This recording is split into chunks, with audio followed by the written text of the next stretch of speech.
For more than a century, people had been trying to cross the Atlantic in a balloon. 13 attempts had failed. Some of the people who tried were never found. On this day, in 1978, the 14th attempt came down safely in a field of barley outside Paris.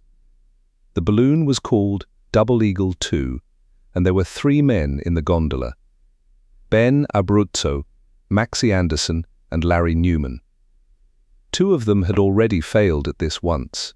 The year before, they had ditched into the sea off Iceland and been pulled out of freezing water. They went back and did it again.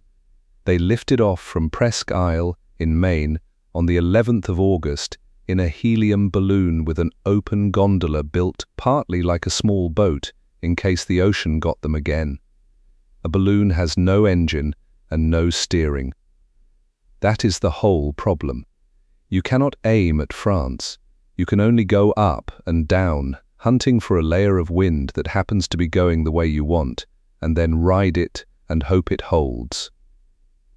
For 5 days they played that game across 3,000 miles of open water, dropping ballast to climb and venting gas to fall. It nearly ended badly. Near the end, they lost altitude sharply and fell for a long time toward the sea, throwing out everything they could lift, until finally the balloon steadied.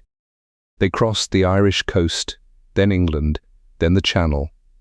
They had meant to land at Le Bourget, where Lindbergh came down in 1927, but the light was going, and the field below was full of people who had driven out to watch. So they put her down in a barley field at Misery, a little west of Paris, after 137 hours and 6 minutes in the air, 100 years of failure, and then 3 men in a basket, going wherever the wind agreed to take them.